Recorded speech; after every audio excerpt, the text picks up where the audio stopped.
El contenido y las imágenes de este programa se difunden con fines noticiosos y de interés público. Además, los comentarios, opiniones y expresiones de sus invitados son responsabilidad exclusiva de ellos y no representan ni deben interpretarse como la opinión de este canal. En Next, nuestros periodistas y presentadores mantienen un nivel de compromiso con su audiencia, de entretener e informar de manera objetiva y con responsabilidad.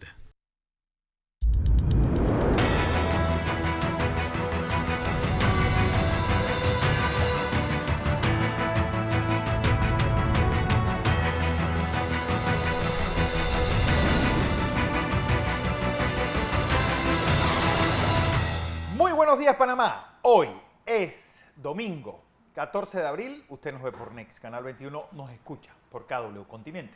Bueno, 3 semanas escasas para el día de las elecciones generales del 5 de mayo de 2024.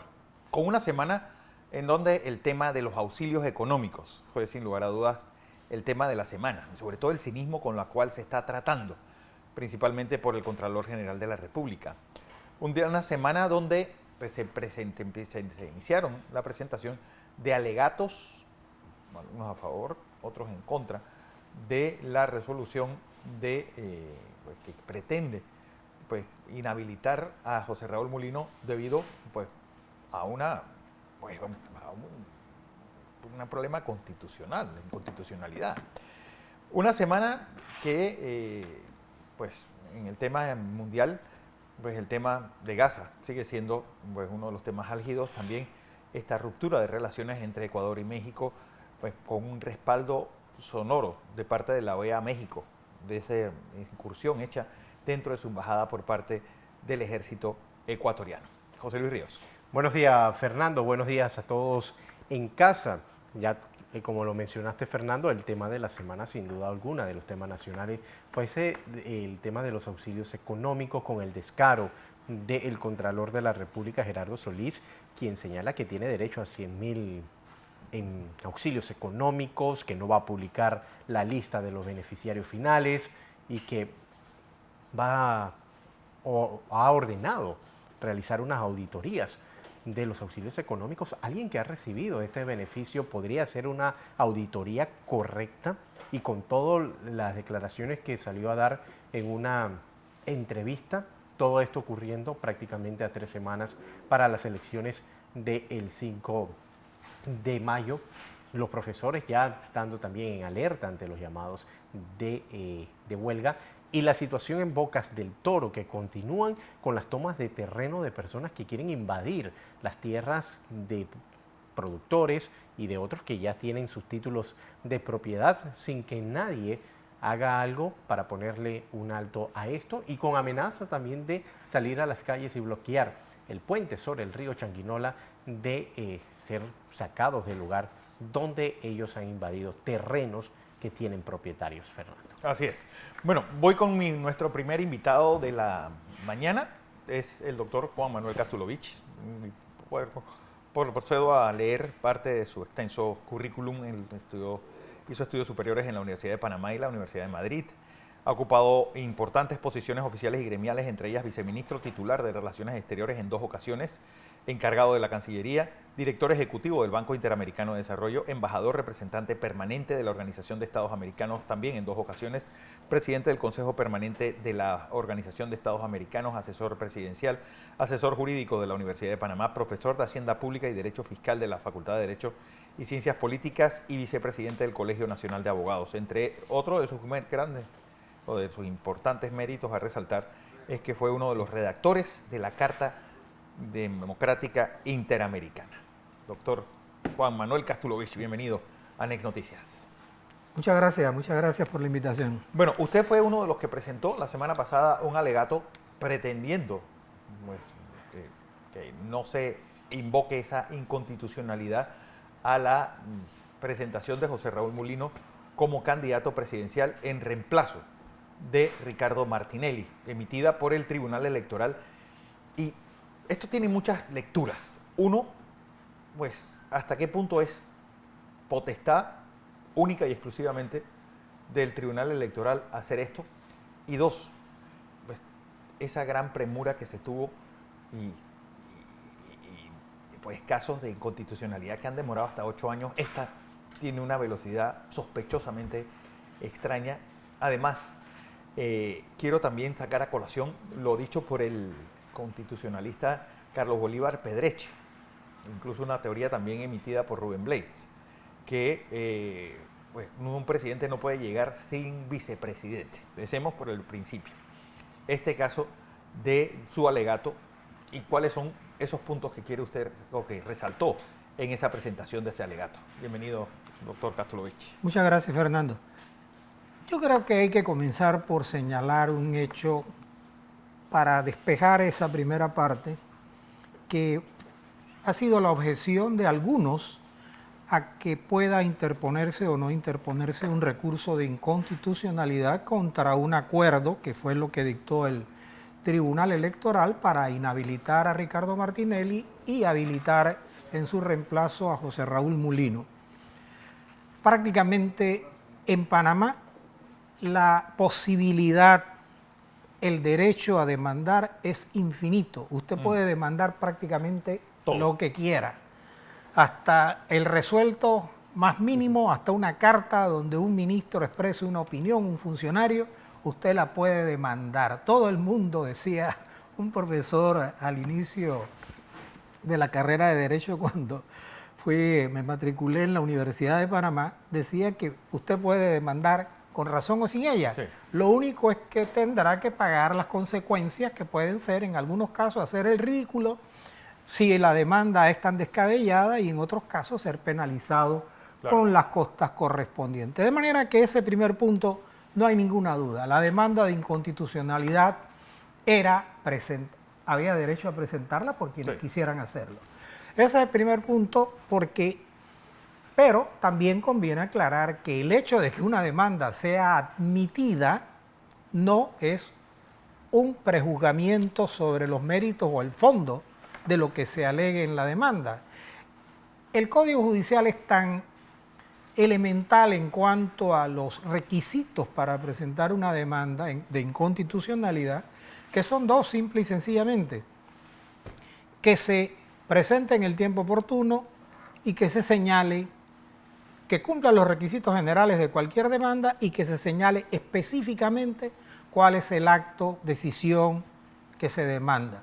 Esos dos aspectos, si los cumple, en principio la demanda tiene que ser admitida a trámite. Ahora viene después, segunda parte.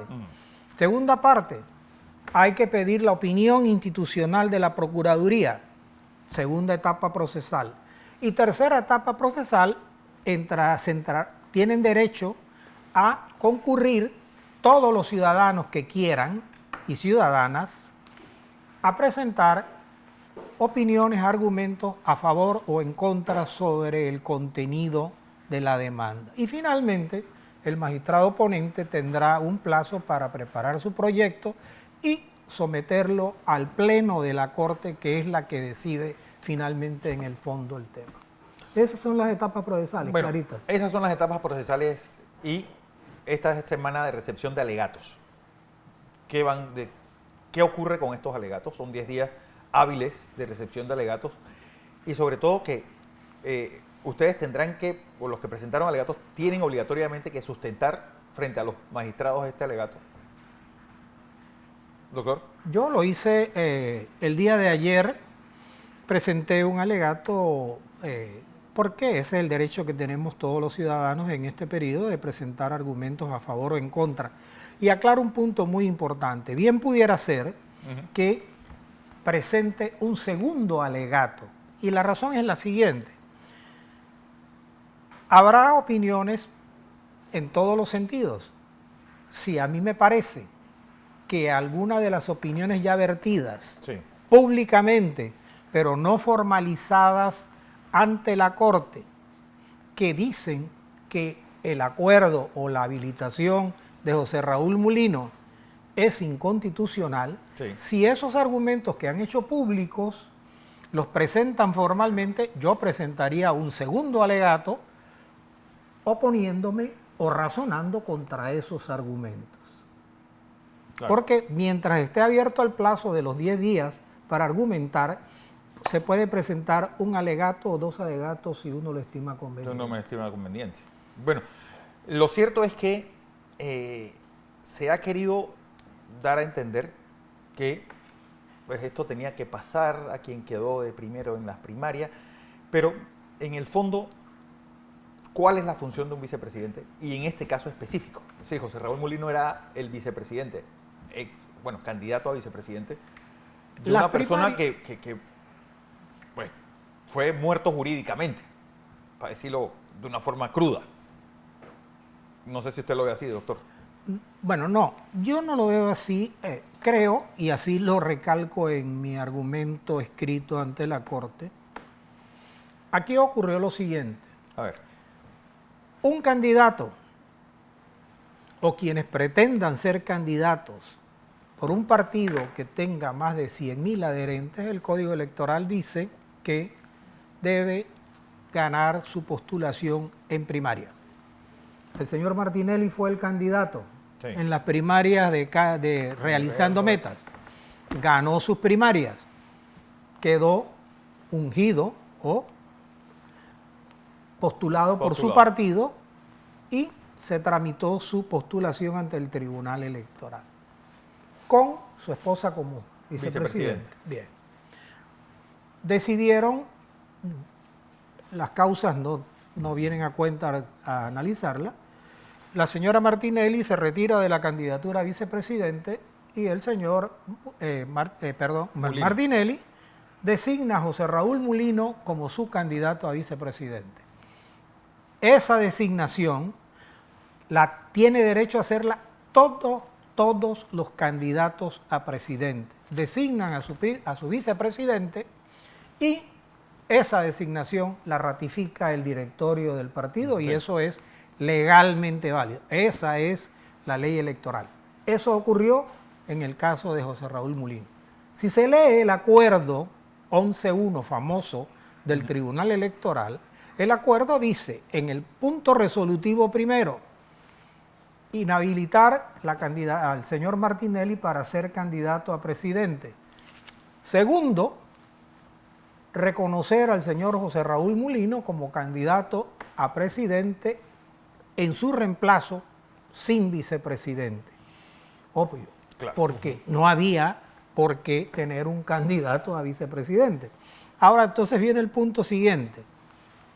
Algunos argumentan que si un candidato a presidente no tiene candidato a vicepresidente, esa candidatura es inconstitucional. Bueno, objetivamente cuesta mucho tratar de entender la razón lógica de ese argumento. Cuesta mucho. ¿Por qué? Cuesta mucho porque, Fernando, porque si se lee el artículo 177 de la Constitución, dice que el mismo día se elegirá un presidente y un vicepresidente, quien lo reemplazará en sus ausencias absolutas o temporales. Bien. Ahí está definida cuál es la función de los vicepresidentes.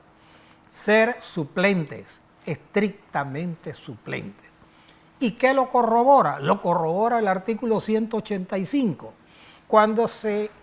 Mire, yo me imagino que las cosas pudieron haber ocurrido así y quizás voy a tener el tiempo de ir a la Asamblea a revisar las actas de cuando se aprobó ese artículo 185 de la Constitución.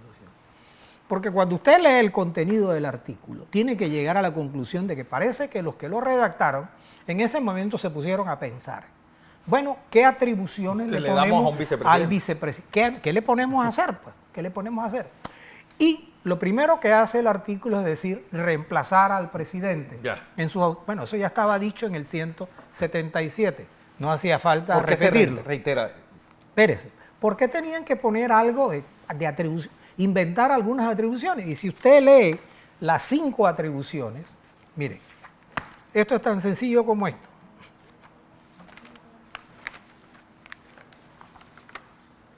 Las 5 atribuciones son 5, 4. Son 4.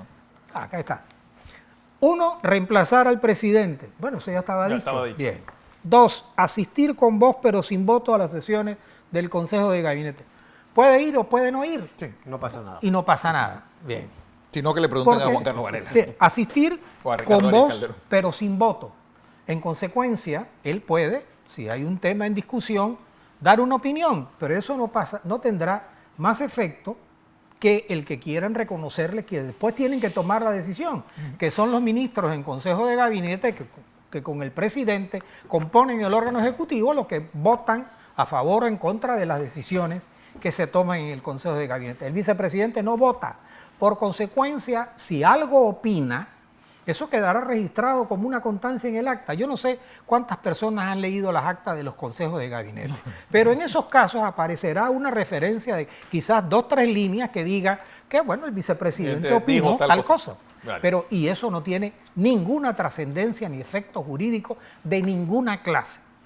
Siguiente, asesorar al presidente de la República en las materias que éste determine. Bueno, si el presidente, mire, un presidente consulta decenas de personas antes de tomar una decisión, y una de las opiniones que puede pedir Es la del bueno, y además si él lo escogió para que fuera su vicepresidente, quizás por cortesía, si se llevan bien, le preguntará su opinión, Sí. pero eso no tiene más valor que una opinión. Pero también, como ha ocurrido ya repetidas veces en Panamá, se han producido distanciamientos entre el presidente y el vicepresidente. Domingo Díaz y con el Ernesto de la Guardia. Claro, ahí está. Usted Sí. puede citar 10 casos de eso. Y los más recientes, y hay varios más Sí, Juan recientes. Carlos ¿no? Varela con Más Ricardo Martinelli o Ricardo Arias Calderón más con Guillermo recientes, Endara. claro, más recientes. En esos casos, el vicepresidente Como si no prácticamente existiera. como si no existiera. Ni siquiera en muchos casos iba por la presidencia, que no tenía ningún sentido que fuera a que lo miraran mal, porque Claro. él no cabía en ese esquema de gobierno porque ya había salido. ¿Por qué los vicepresidentes? Y el otro, asistir y representar al presidente en actos públicos, congresos nacionales, internacionales o emisiones especiales. Bueno, el presidente de la República no solo tiene la potestad absoluta de designar y remover a los ministros de Estado, sino que también tiene la facultad de nombrar delegaciones para lo que él quiera. Si él decide que Panamá debe ir a la conferencia de observador, a la conferencia de la Unión Europea, bueno, designa al ministro en España o designa al embajador, Sí. a cualquier persona que quiera A la para que coronación vaya del y rey de haga la España, representación cualquier protocolar cosa. o para que asista a una toma de posesión, como se ha vuelto una moda últimamente asistir a las tomas de posesión de los presidentes recién electos. Pero aparte de eso, todas estas funciones puedes ejercerlas o puedes no ejercerlas y vienen al final de las cuentas a ser absolutamente decorativas, porque lo que hacen es ratificar que los vicepresidentes en Panamá son estrictamente suplentes. Hay una anécdota curiosa que yo creo que me la contó el embajador Peña Herrera, que fue vicepresidente del Ecuador, que fue embajador en la OEA, que el presidente era Sixto Durán Ballén, Ballén, y parece que en Ecuador el vicepresidente tiene salario, entonces y tenían unas fricciones serias en algunos momentos. Y decía el doctor Peña Herrera que el presidente Sixto Durán, con gracia, comentaba que había vicepresidentes que eran simplemente conspiradores a sueldo. Guapa. Bueno, eso pasa.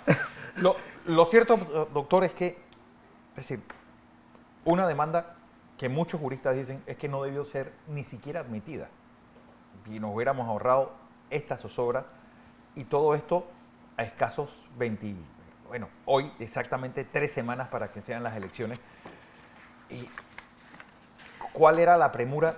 Y sobre todo, los tiempos que demoran una demanda. Usted es abogado y sabe que las demandas de constitucionalidad en la Corte pues cogen su tiempo. ¿Y cuál era la velocidad que se le ha metido para admitirla y sobre todo pasar por delante de otras demandas que están allí? Bien, yo traté de explicar en una intervención anterior que son tan elementales los requisitos que debe cumplir formalmente una demanda que hay que ser muy chambón para que no te la admitan, porque son simple y sencillamente los requisitos generales de cualquier demanda. Y segundo, la transcripción literal de la norma o acto acusado de inconstitucional. Bueno, eso es todo. Sí. Y una vez que se presente ese escrito por un profesional idóneo, el magistrado que se lo repartan tiene que decidir, ¿lo admito o no lo admito? Claro. Bueno, simplemente por razones formales lo admite y eso ahí comienza la siguiente etapa del proceso que antes explicaba. Pero don Juan, si nos explica también, o para entender un poco, por ejemplo, la diputada Mayín Correa llega sin suplente. ¿Por qué se da tanto un escándalo en este momento? Póngase a pensar en lo siguiente. Se postula un candidato a presidente y un candidato a o candidata a vicepresidente. Y una semana antes de las elecciones, Dios no lo quiera, ¿no?, fallece el vicepresidente, el candidato a vicepresidente. Hay una desaparición física. Claro. Esa persona ya no existe. Sí. No puede ser, si no existe, candidato a vicepresidente.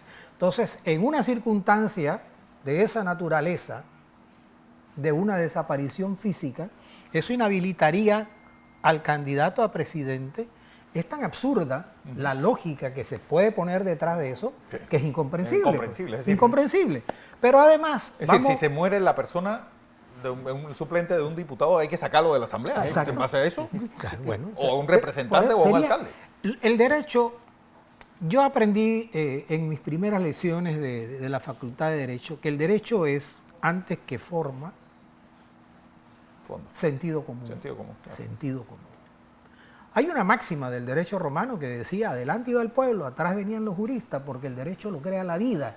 Y por eso es que el derecho, para que tenga valor, tenga vigencia y se proyecte, tiene que tener lógica y sentido común. La eterna pelea del juris y lex. Entonces, el punto es aquí, ¿qué efecto tiene que no exista vicepresidente? ¿Qué efecto tiene? Ninguno. Bueno, ya hemos leído que no tiene ninguna atribución relevante que lo haga imprescindible para el funcionamiento del Estado. Claro. Eso no existe. Pero además, si usted va al artículo 189 de la Constitución, entonces se encuentra que hay una descripción total de las situaciones en las que ocurre cuando hay ausencia de presidente o cuando hay ausencia de vicepresidente. Aquí en Panamá, antes de que existieran los vicepresidentes, eran dos, ¿se acuerdan? Sí. Bien. El régimen constitucional anterior, nosotros copiamos el sistema colombiano, claro, de los 3 designados a la presidencia. Entonces, en el año 40, designados. Designados, claro. Y creo que en Colombia esa denominación se ha mantenido. No, ya se llama vicepresidente. Y ahora es vicepresidente. Sí, pero después de la reforma del 91. Claro, claro. Pero antes también seguían utilizando lo de designado. Nosotros abandonamos esa calificación desde la Constitución del 46. Pero en el año 40 eligen a Arnulfo Arias presidente de la República, ¿verdad? Sí, el 9 de octubre en el 41 hace el viaje a Cuba famoso, lo sorprenden y le dicen que aquí no vuelva porque lo van a encarcelar. O sea, lo derrocan. Lo derrocan. Había 3 designados. La historia cuenta que uno era el doctor Peset, que lo hicieron renunciar. El segundo era un señor, creo que Ezequiel Fernández Jaén, que también lo hicieron renunciar, o que estaba de embajador en México, no recuerdo, y dijo que vendría y le dijeron, sí, venga, ¿cómo no? Pero él sabía que apenas llegaba, de una vez lo encarcelaban y lo hacían renunciar. Y el tercero, que creo que era un señor Aníbal Río, me parece, creo que estaba de embajador en Perú, en un cargo diplomático. Sí, lo que indica que no tenía función en ninguno de los 3. Y anunció que vendría y después dijo, nunca vino. Eso es la historia que yo más o menos recuerdo de los cuentos de la época. Bueno, se encargó entonces el ministro de Gobierno y Justicia, don Ricardo Adolfo de la Guardia, que se quedó del 41 hasta el 45, cuando, presionado por las condiciones políticas inestables del país, convocó a la Asamblea Constituyente del año 45. Pero es exactamente lo mismo que pasó en el año 88, con Eric Arturo del Valle, claro, que en el mismo resuelto votan a... Había 2 vicepresidentes, Rodri Esquivel y Eric Arturo del Valle. Y una vez que los defenestran, un ministro de Estado, Manuel Solís Palma, fue elevado, se encargó y terminó el mandato como ministro encargado de la presidencia de la República. De manera que si no existe la posibilidad ni más remota de que exista una cefalía o que se produzca una cefalía del cargo, porque existen los mecanismos para rellenarlo o sustituirlo, el Estado seguirá funcionando y no habrá ninguna consecuencia. El derecho tiene que ser efectivo. Claro. Las normas no se crean en el aire, se crean para que tengan un efecto específico. Y esta norma del artículo 185 de la Constitución es lo que en derecho constitucional se llama un ripio. Esas normas que son declaraciones, algunas muy líricas, pero que no tienen ningún efecto práctico. Uno puede quemar el artículo 185 y ya lo que poco que tiene lo desaparecemos de la Constitución y no pasa nada. No pasa nada. Doctor Juan Manuel Kostulovich, un honor haberlo tenido aquí. Voy a información comercial. Cuando regresemos, hay mucho más que contarles hoy, domingo, 14 de abril. Muchas gracias.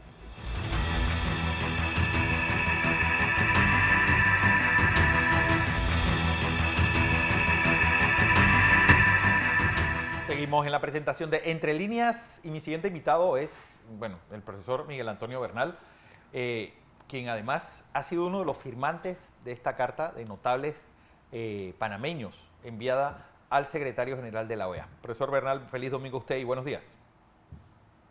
Muy buenos días, don Fernando. Gusto en saludarlo a usted y a su distinguida teleaudiencia. Bueno, una carta de 6 personalidades de distintos colores políticos y distintas pasados y presentes que le envían al secretario general de la Organización de Estados Americanos advirtiéndole de lo que podría ser un fraude adelantado, inhabilitando a José Raúl Mulino. Bienvenido, doctor. ¿Y cómo se logra este consenso? Gracias, efectivamente preocupados y motivados por lo que está sucediendo a partir de una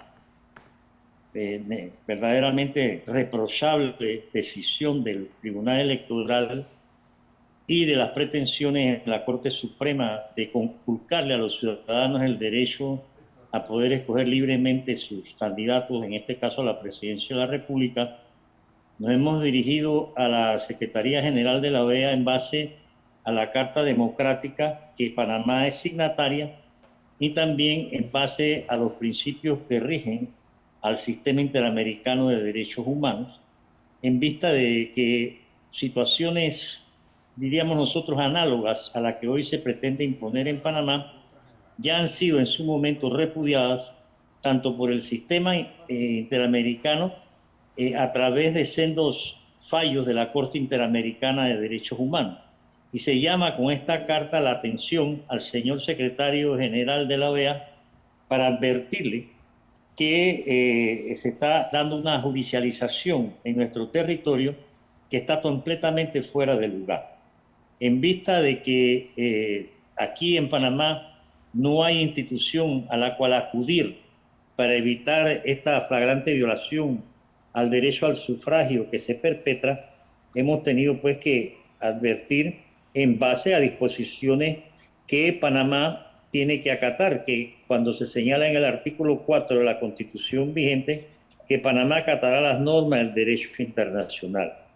En mi opinión personal, Fernando, los señores magistrados del Tribunal Electoral se han salido del tiesto y pretenden entonces poner a la población panameña en una situación de encrucijada, porque las últimas declaraciones del señor Junca, que es el que llegó a la reunión del Tribunal Electoral con el hacha en la mano para decapitar las candidaturas del señor José Raúl Mulino, mientras que en la Corte están también con el hacha en la mano para decapitar la candidatura de la señora Zulay Rodríguez, mientras que hay otros que andan por ahí viendo a ver cómo inhabilitan al señor Rux. Nosotros estamos en una situación que es verdaderamente insoportable e intolerable, producto de las nefastas disposiciones existentes, por un lado, en la Constitución vigente, que en los artículos 142, 143, 144, le da privativamente al Tribunal Electoral la potestad de hacer y deshacer, y no le da a los ciudadanos ningún recurso. Entonces prepararon una resolución para que, habiendo ya programado, se interpusiera un recurso en la Corte para complicar aún más las cosas. Y en la Corte el recurso fue recibido a pesar de que no llenaba los requisitos establecidos para este procedimiento y han colocado a la población en una situación de desasosiego, desconocimiento, desinformación, porque a escasos 22, 23 días de las elecciones hay una gran cantidad de sectores de la ciudadanía que no saben todavía si va a estar o no va a estar en la papeleta el señor Mulino o la señora Zulay, y ahora también están metiendo por la puerta de la cocina al señor Rux. Esto es un atentado contra los ciudadanos, y los responsables de esta situación son, y no está de más recalcarlo, por un lado el Ejecutivo, que dio las instrucciones al Tribunal Electoral, y por otro lado la Corte, que ha entrado en un, vamos a llamarlo, en un callejón que sí tiene salida, pero que los únicos que le pueden dar salida a esta situación es que la ciudadanía reaccione y exija que cesen de estar buscando acomodamientos para beneficiar a determinadas candidaturas. Pero Nosotros no ejemplo, podemos a estas alturas, Fernando Correa Yolí, permitir que la voluntad democrática del pueblo panameño, cualquiera que ella sea violentada a través de estos artilugios que no tienen nada de constitucional, no tienen nada de legal, pero sí tienen mucho de autoritario, mucho de arbitrario, y que confunden enormemente a la ciudadanía. pero es que usted lo ha dicho, y el caso, por ejemplo, del señor Juncal, yo creo que su pusilanimidad es lo que ha extraído todo este enredo al proceso electoral. No ha sabido ser el presidente del Tribunal Electoral y ya se ha convertido en una especie de mandadero, nadie sabe de qué y con cuáles intenciones. Porque decir, no, bueno, yo puedo tirar todas las papeletas y volverlas a imprimir, ¿en qué tiempo? Si nosotros, es decir, ya por cuestión didáctica, tú ya deberías haber repartido boletas por todo el país para que la gente aprenda a votar. Es que efectivamente, eso es lo que a mí más, como se dice en buen castellano, más me ha mosqueado del comportamiento de este sujeto, que llegó allí producto de un arreglo politiquero entre el señor Varela y el señor Pedro Miguel González cuando se iba a hacer la elección del magistrado que le correspondía a la Asamblea. Fíjese usted, don Fernando, Paolo Viscaretti di Ruffia, un constitucionalista eminente italiano, en su obra de Derecho Constitucional, a página 420 nos dice lo siguiente, que me permito citarle, porque es muy aleccionador para nosotros. Donde ha hablado suficientemente que el cuerpo electoral, aunque idóneo para escoger a determinadas personas, difícilmente es capaz de decidir de modo directo cuestiones a menudo muy complejas, tanto más cuando no hay posibilidad de debate, sino solo la expresión lacónica de un voto global. Entonces, ¿qué está haciendo el Tribunal Electoral? Lo que han venido haciendo, en mi opinión, en los últimos lustros. Como ellos son los más interesados en mantenerse en el poder, porque los que están allí, por lo menos Juncal y Valdés, ya le han hablado a más de 3 candidatos a la presidencia que si ganan, que por favor los dejen en el cargo. O sea, ellos están pensando en su posición, no están pensando en la situación del país, que no está para este tipo de jueguitos de que podemos cambiar las papeletas 48 horas. ¿Esto qué es? Eso es una ausencia absoluta de seguridad jurídica, de seguridad electoral, que es lo que debe primar en el país, como usted muy bien y atinadamente lo acota. Se han debido dedicar a enseñarle a los más de 900.000 jóvenes que van a votar por primera vez cómo se vota, porque la mayoría de las personas no saben cómo se vota y va a haber cualquier cantidad de votos nulos. Y eso afecta esa necesaria voluntad popular que quiere expresarse, y si no le permiten, entonces estamos sembrando vientos y cosecharemos tempestades. Porque es una situación que se vive de incertidumbre y ya en las calles, profesor, se habla de que la Corte Suprema tiene un candidato a la presidencia, que el Tribunal Electoral tiene un candidato a la presidencia, y es en ese tira y jala en lo que ambos se encuentran y al parecer no se ponen de acuerdo. Es que hay un forcejeo que hace rato deambula entre el Tribunal Electoral, que en el año 2004 pretendía que se elevase al rango de Corte Suprema Electoral, y la Corte Suprema, que también ve en los magistrados del Tribunal Electoral, diríamos nosotros, aspirantes a ser los únicos árbitros de lo que en este país pase y deje de pasar. Entonces, ese forcejeo, cuando dos elefantes se enfrentan, porque eso es lo que son estos magistrados, el que sufre es la hierba. En este caso es el ciudadano, sus derechos, su derecho al sufragio, su derecho al voto, su derecho a escoger. Entonces ya de que por sí estamos en un sistema electoral ultra viciado, donde no se respeta el principio universal de un hombre un voto, estos señores ahora con su favoritismo de que uno jala para un lado, el otro jala para el otro, entonces tienen a la población en una situación, vuelvo y repito, en que lo que pueda asomar no es necesariamente lo que el país requiere. Entonces esta disputa por el poder político, se da en ausencia absoluta de mecanismos de control, de herramientas, de útiles, de procedimientos de control ciudadano para evitar este comportamiento irracional que han asumido tanto los señores del Tribunal Electoral como los señores de la Corte Suprema de Justicia. ¿Usted va a presentar algún alegato, profesor, a la Corte? No, yo no he presentado alegato por varias razones. En primer lugar, porque yo sé que esto ya está cocinado. Cualquiera que sea el resultado, esto viene, como le llaman, esos pedidos prepago que hay. Y porque yo no estoy de acuerdo con el procedimiento que se está imponiendo de querer desvirtuar lo que podríamos llamar un derecho adquirido desde el momento en que el Tribunal Electoral mismo había anunciado la proclamación de determinados candidatos. Entonces, abren por un lado el tema Mulino. Por otro lado, quieren inhabilitar también a la señora Zulay Rodríguez. Ahora aflora lo de Rux. Entonces, ¿por qué no dicen entonces, como lo dijo una vez el propio Valdés, ya tenemos el ganador, solo nos faltan las elecciones? Digan qué es lo que quieren, pero no sigan con esta hipocresía y engaño, al igual que, pues, como todos hemos podido constatar, el cinismo y la desfachatez del Contralor que se presentó ante el Ministerio Público a denunciar lo que él mismo ha apadrinado, refrendado, impulsado y encubierto. ¿A qué están jugando estos señores desde el poder? ¿A quedarse o a pervertir todavía más la situación que en este país se vive? Porque hay algo que, es decir, lo del caso de Zulay Rodríguez es inverosímil. Es decir, alguien que presenta su renuncia y no sabía que para renunciar al cargo de diputado uno tenía que hacer tal trámite.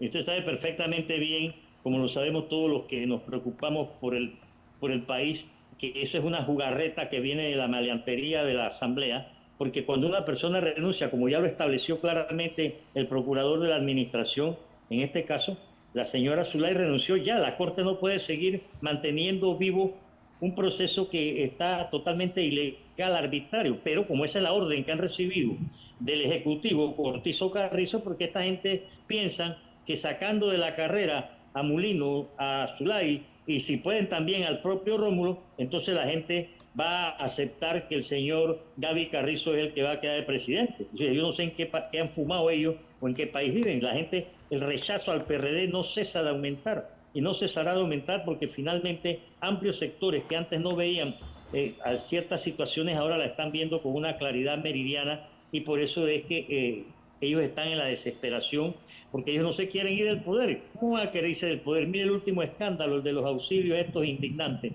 Ellos tienen que tapar tantas cosas que entonces a lo mejor se montan en el patín de un fraude escandaloso como en el 84 con tal de permanecer en el poder, porque no se nos olvide que son los mismos con las mismas. Sí.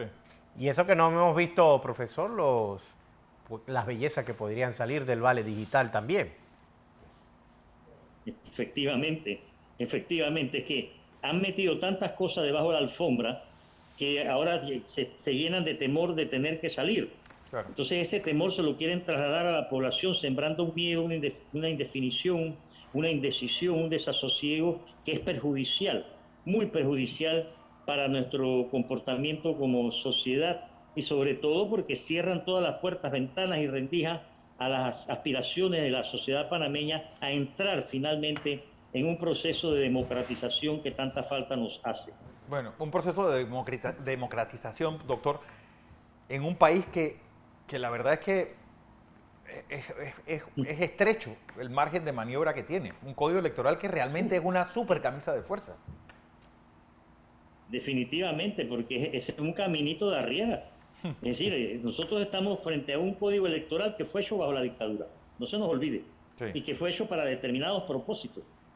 Y luego de la invasión, las reformas que le han hecho no le han quitado la esencia autoritaria, antidemocrática y de exclusión del ciudadano que contiene este código que es antidemocrático por donde usted lo mire, pero con la parafernalia publicitaria han querido venderle a la población de que aquí la fiesta electoral, como ellos llaman, y la democracia contigua y demás hierbas aromáticas que en realidad son polvo para los ojos, porque estamos frente a el solo hecho que exista uno de los 3 magistrados que tiene 32 años de estar ahí sentado, da motivo para desconfiar de cualquier acto que emane de esa trilogía. Claro. Doctor Miguel Antonio Bernal Villalaz, gracias por esta participación. Gracias a usted, don Fernando Correa Yolí. Un placer. Listo. Vamos a información comercial. Cuando regresemos, El Mundo. Alonso Correa, con nosotros, después del cambio.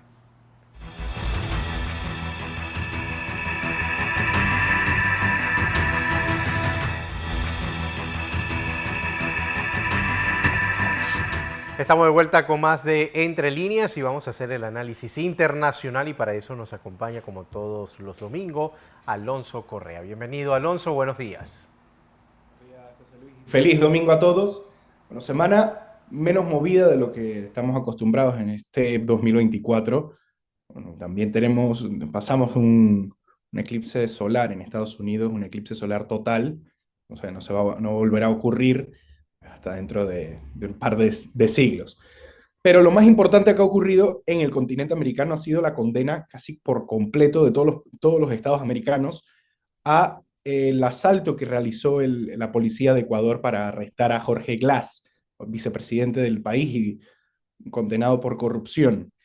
Un movimiento que pues, se va a llevar, lo más seguro, a la Corte Internacional de Justicia y será la que decida cuáles van a ser las repercusiones de estas acciones, de nuevo, condenadas por casi todos los estados, excepto Ecuador, del continente americano. Una reprimenda bastante fuerte también recibió Ecuador por parte de estados como Inglaterra y España, hablando acerca de una injerencia y de intervención, bueno, casi militar dentro de un espacio que se entiende que es soberano de México. Vamos a ver cómo mantienen la situación en el continente y cuáles van a ser las consecuencias de esta acción. Pero lo más interesante, lo más preocupante y lo más alarmante que ocurrió esta semana fue, pues, por desgracia, durante una de las festividades, de uno de estos eventos que tratan de unir al mundo, que es la Champions League, el fútbol. ¿Por qué? Varios anuncios por parte de ISIS de llevar a cabo actos terroristas en alguno de los estadios europeos llevó máxima alerta a los estados de defensa que, por fortuna, consiguieron no solamente parar un intento de estos atentados aquí en Madrid. En la Estación Sur se arrestó a un ciudadano marroquí con pasaporte belga falsificado que cargaba un G3, varios cargadores, pistolas y chalecos antibalas. Se cree, aunque no está confirmado, se cree que además de ser pues parte del crimen organizado, estaba siendo buscado en Bélgica, pasó por Francia y su objetivo era llegar de nuevo, regresar a Francia, pero por suerte no ocurrió y pues es una probada de lo que el islamismo radical pues, puede llevar a cabo dentro de un continente que está revuelto por la guerra en Ucrania, por la crisis económica y más que nada por estos anuncios que dio la inteligencia americana de una repercusión iraní a alguna de las embajadas israelitas del continente por el asesinato de varios oficiales iraníes en Siria, el bombardeo en Damasco que se cobró la vida de varios civiles sirios y algunos oficiales de la embajada iraní en el sitio. Además de eso, Israel está llevando un poco este conflicto en la Franja de Gaza a buenos términos, dentro de lo que cabe. Se ha permitido la movilización de civiles, se ha reducido algo el bombardeo a ciertas zonas y se está viendo pues, aires de esperanza con aperturas de nuevas rutas de ayuda humanitaria. Pero lo preocupante aquí es esos movimientos y esas amenazas que vienen desde los aliados de Israel, el Reino Unido y Estados Unidos, que hablan acerca de repercusiones muy probables y dentro de muy poco algún sitio que tenga pues, especial valor o sentimental o político o económico para el Estado de Israel. Y esto, dentro del continente, lo que ya he dicho, de que hay ciertas fricciones, ciertos roces, es una cierta cercanía entre Noruega y España, ya que ambos, el presidente Pedro Sánchez y el primer ministro noruego, pues acuerdan que es posible que reconozcan al Estado de Palestina un poco para jugar a su favor, un poco para barrer para casa y tratar de rascar algún favor político, pero más que nada para tratar de tomar parte o cartas en el asunto del conflicto entre Israel y Hamas. Alonso, hay algo que también esta semana creo que hay que tomar en cuenta y es esta nacionalización de las EPS en Colombia y la situación política colombiana con ese llamado a juicio al expresidente Uribe y la situación, bueno, de Gustavo Petro y sus nuevos amores hacia Venezuela. Bueno, es que la situación en Colombia, pues creo que está en un estado, iniciando un estado bastante crítico. Primero por todo lo que viene siendo el juicio al hijo de Petro, todo este caos que generó en su momento y que todavía no se ha conocido, no ha iniciado el proceso porque no se ha escogido un fiscal. El juicio a Uribe puede ser pues algo, llevar a reventar esta olla a presión y llevar a Colombia a uno de estos dos puntos que conoce la política colombiana, que son puntos de inflexión en el que o quiebre el Estado o vemos revueltas multitudinarias como las que vimos en 2020-2021, con salidas masivas a la calle, o sin ir más lejos, como las que vimos en los primeros meses de Petro con los Emberá saliendo a las calles en protesta por ciertas restricciones y ciertos recortes de territorio, de terreno en la franja del Darién colombiano. Entonces, hay que estar muy atentos de lo que ocurre en el Estado colombiano. Primero, por este juicio, este inicio de juicio al expresidente Uribe, y segundo, por lo que puede llegar a suceder una vez se escoja un fiscal para el juicio de Nicolás Petro, el hijo del presidente. Y estos amores con Venezuela, como lo mencionas, vienen bastante cargados, primero por el roce, el conflicto en el aire que hay entre Venezuela y Guyana, los intereses americanos que hay de por medio, porque recordemos que son las reservas más grandes que se han encontrado en la zona y que gran parte recaen en el mar de Guyana. Entonces hay que estar bastante atentos de cuáles son los movimientos políticos próximos, tanto del Estado de Venezuela como del Estado de Guyana. Bueno, otro de los temas importantes es esto de las EPS. Y esto es algo que tiene repercusiones en España, porque una de las más grandes era miembro de la organización Sanitas, cuya matriz está en España. ¿Qué repercusiones ha habido desde allá hacia esa nacionalización de Colsanitas en Colombia? Recordemos que aquí en España cualquier cosa que beneficie a un gobierno de izquierdas, pues se trata de no hablar mucho. Aquí en España no se ha referido casi nada, ha salido muy poca información en las noticias. Sí, Sanitas es un seguro privado bastante grande aquí en España, pero de nuevo, dentro del caos que hay en la política actual, dentro de la posibilidad de una victoria de la derecha en Cataluña, se habla poco de los extranjeros y se tiene más pues, visualizado cuáles van a ser los resultados electorales próximos de esta comunidad autónoma. Bueno, ¿qué nos espera esta semana entonces? Principalmente ver cuáles van a ser los resultados de estas amenazas, estas informaciones que salen de la inteligencia americana, ver si se lleva a cabo esta venganza por el asesinato de los oficiales iraníes y estar muy pendiente de lo que está haciendo Rusia, que es dar pistas de que van a tratar de llevar a juicio a Ucrania, a los Estados Unidos y a la OTAN por financiamiento del terrorismo, por el incidente que ocurrió en Moscú hace un par de semanas, que se cobró la vida de más de 100 personas. Entonces, hay que estar muy pendiente de lo que ocurra con la organización del Atlántico Norte, con Irán y con Israel. Está el ambiente bastante cargado y esperemos que se vayan reduciendo pues, estos riesgos de un nuevo conflicto. Listo. José, ¿qué nos espera esta semana? Bueno, Gracias, Alonso. Bueno, Fernando, esta semana recordemos que será el último debate presidencial oficial, donde participa también el Tribunal Electoral, es organizado por la Cámara de Comercio.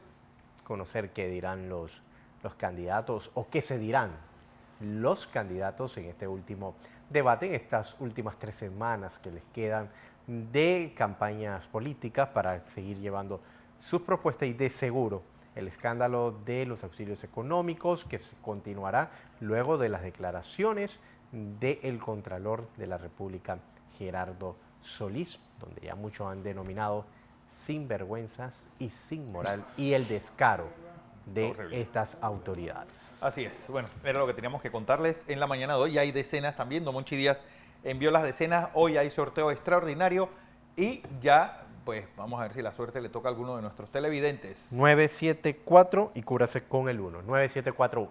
Así es. Gracias a todos por su audiencia. Mañana más, desde las 6 en punto de la mañana, con la emisión matutina de Next Noticias. A todos que tengan un feliz domingo. Recuerden, este programa se retransmite por KW Continente.